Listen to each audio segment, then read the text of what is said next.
The Fantasy Show is presented by E-Trade.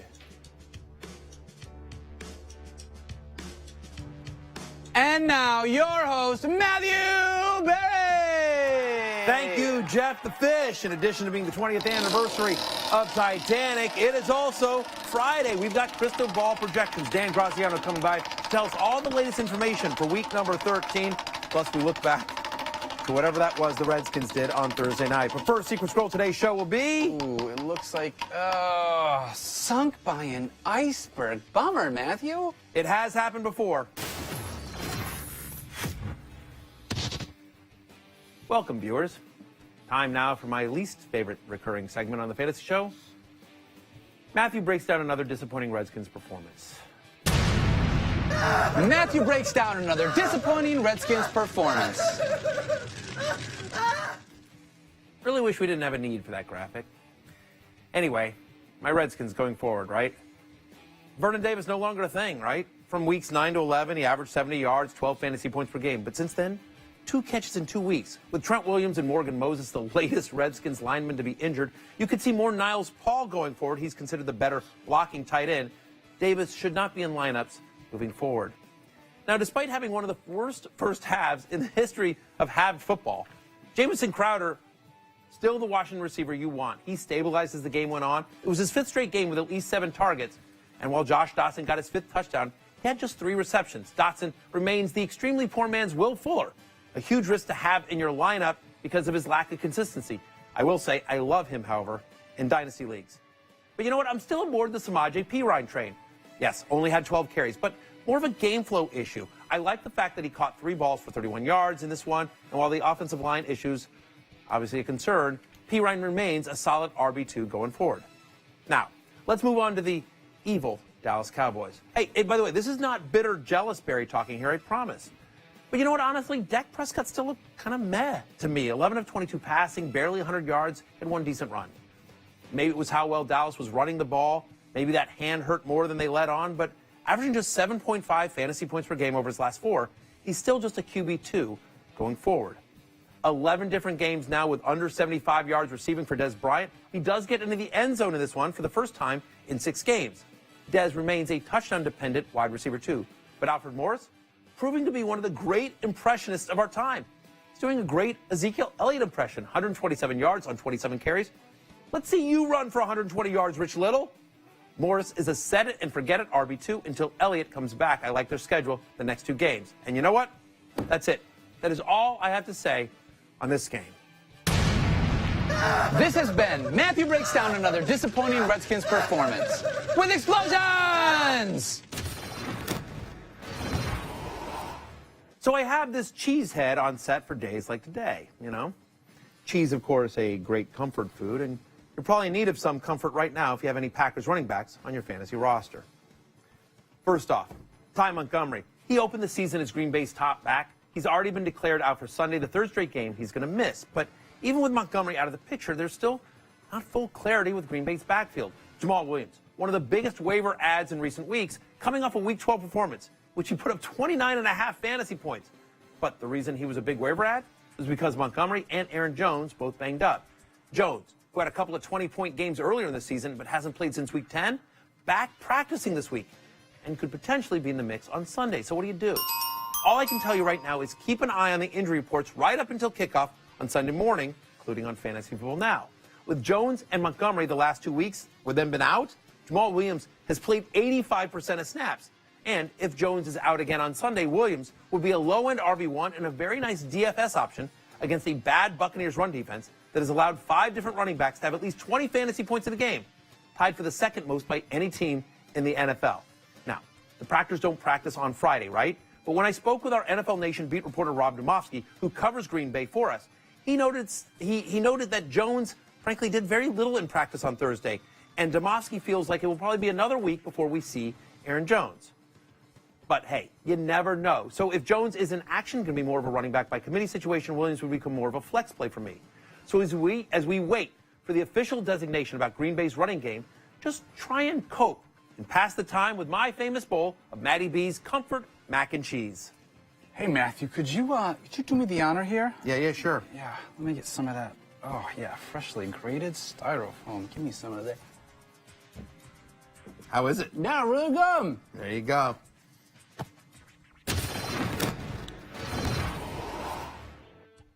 Chances are many of you have to win this week to make the playoffs, right?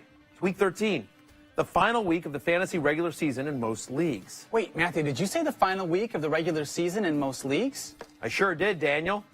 Weird. That's the name of my 1986 fantasy football hit. Hit it! It's the final weekend of the regular season in most leagues. We're playing fantasy football, but it's still cutthroat, and maybe I'll make it to the playoffs. Who can tell? I guess there is no one to blame if I don't win. I'll never have a chance to get in again. Oh, get in again. It's the final weekend of the regular season in most leagues.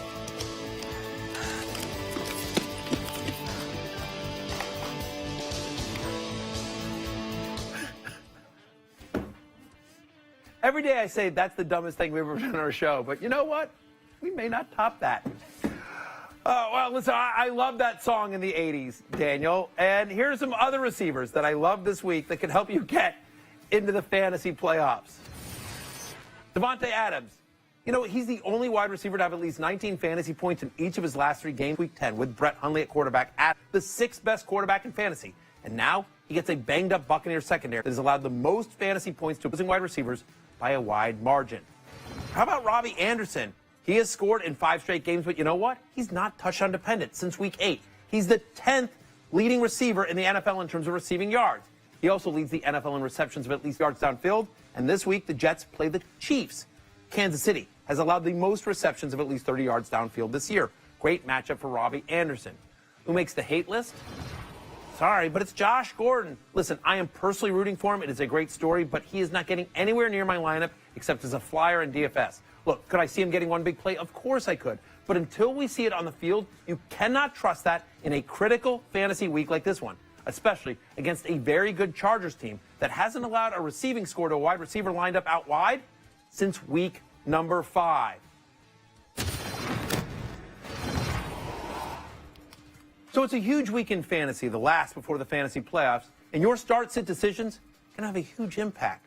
So, you know what that means, Daniel. I sure do, Matthew. It's time to play the classic Week 13 fantasy roster decision-making game, Would You, Could You? Would you, could you eat green eggs and ham? Would you, could you bench Evan Engram? I would not, could not eat green eggs and ham. I would not, could not bench Evan Engram.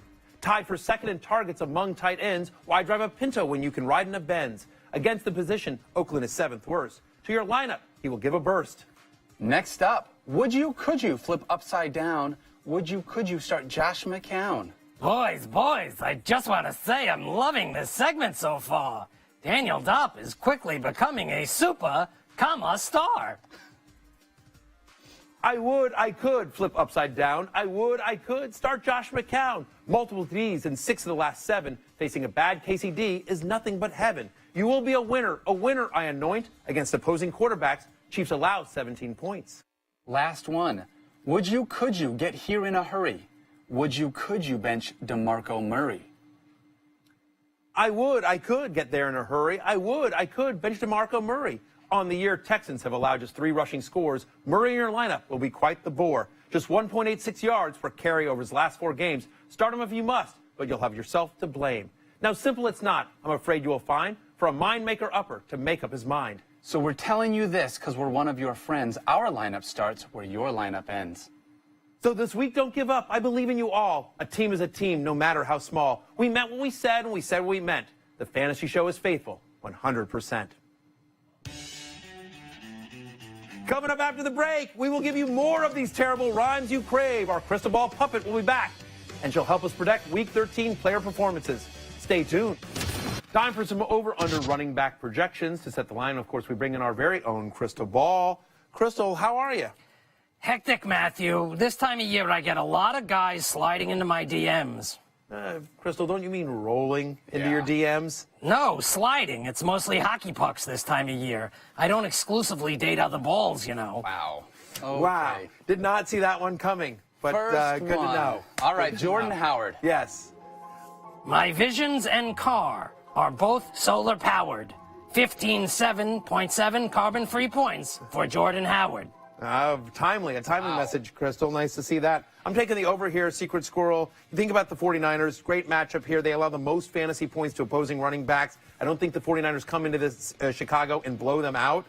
Bears run the ball on 58% of the plays when they're tied or leading. That is most in the NFL. Absolutely. I'm taking the over 2 in the Bears' 3 wins this season. He's averaging 26.7 carries and more than 120 rushing yards per game. So I'm taking the over here. Yeah, volume and matchup, great game coming up for Jordan Howard. Who's next? Kareem Hunt. Weathermen are hacks when predicting a storm front. My visions are pure. 14 points for Kareem Hunt. That was pretty good, actually. Yeah, I not like bad. that. Not bad at all. Which is the opposite of Kareem Hunt. Lately, 8 straight games without a touchdown. I'm taking the under here. Jets have not allowed a running back to get more than 12 fantasy points since week 5, Daniel. That offense just looks like it's a mess. It really does. I'm going to take the under here as well. He had a season low 12 touches last week. I don't know if he's hit the rookie wall or what it is, but until I see I think it's the offensive line. it's just been bad. So Yeah. I'm taking the under 2. Yeah, he's a low-end RB2. We don't think he gets to 14 points. All right, who's next? Next up, Devontae Freeman. For the holidays, clueless Matthew got me an ashtray. But even he sees this rhyme coming. 12.6 points for Freeman, comma, Devontae. Wow. Wow. You know what? An ashtray would be better than that rhyme here. I'm taking the over here, Secret Squirrel. I'm bullish on it. Look, he's had at least 15 fantasy points in 8 of his last 9 home games where the Falcons play better. Seems like that offense is coming together, right? Fresh legs here. Dan Quinn said there's going to be no limits on Freeman's workload. I'm going to take the under here. He hasn't had more than 12 fantasy points since week 4. And coming back this first week, I just don't know as though he gets a ton of workload. So I'm going to take the under. We'll see which side comes up on top. Indeed, we do. Will, who's next? Next up, Joe Mixon. Need help making the playoffs? I have your prescription. My Eye of Newt pill told me 12.3 points for Joe Mixon. She loves the Ayanu. She really does. There's a lot of Ayanut in the Yeah. rhyming there. Joe Mixon, I'm taking the under here, Secret Squirrel, as part of the Monday night game here on ESPN. Steelers' 9th toughest against running back so far this season. Mixon averaging just 3.2 yards per rush this year. With him, you need volume, and I just think this is a low-scoring game between 2 division rivals, 2 good defenses. I hear what you're saying. I'm going to take the over. Mixon has received 86% of the Bengals' snaps at running back the last 2 games, and I think that's going to hopefully continue. So we'll see if I'm right. We'll see if you're right. Find out. That'll be something to tune into on Monday night. Thank you, Daniel. Thank you, Crystal. Coming up, Dan Graziano stopping by to make us smarter. Ha! Good luck with that, Dan. We are by far the dumbest show on TV. Stay tuned. His attempt will be Dan Graziano, our NFL insider. Graz, good to see you, my friend. Now, for us this weekend, you're going to be covering the Patriots and Bills. I'm guessing Correct. we'll talk to you on Fantasy Football Now Sunday morning. But prior to that, talk to me about some of the storylines here. Let's start with Zay Jones and the Buffalo Bills. Yeah, Zay Jones. I actually just got off the phone with Sean McDermott, the Bills head coach, and talked about what about Zay Jones is better than earlier this year. He said, you know, he kind of has kind of stuck it out through tough times, and he's just kind of playing the way we always thought he could, and we've kept going to him through difficult times, and it's paying off. So they really feel like this is a guy they can count on. I think it's a guy they feel like they can count on in the red zone. Talking to people on the Patriots side, they've identified Zay Jones as one of the Bills' preferred red zone guys. Yeah. So you can watch out for him and, of course, Charles Clay there. But, you know, they get Kelvin Benjamin. They haven't been able to use Kelvin Benjamin because he's been hurt. Zay Jones has. And already been ruled out for Sunday. Done a Kelvin pretty good Benjamin job. has. Yeah, Yeah, he so has. Zay Jones getting a ton of targets there. Other side of that ball. What about Deion Lewis? Yeah, Deion Lewis has really emerged as the #1 back there. I know it's a real confusing situation with Patriots running Sure, of backs course, week to always. week, but there is some definition developing there.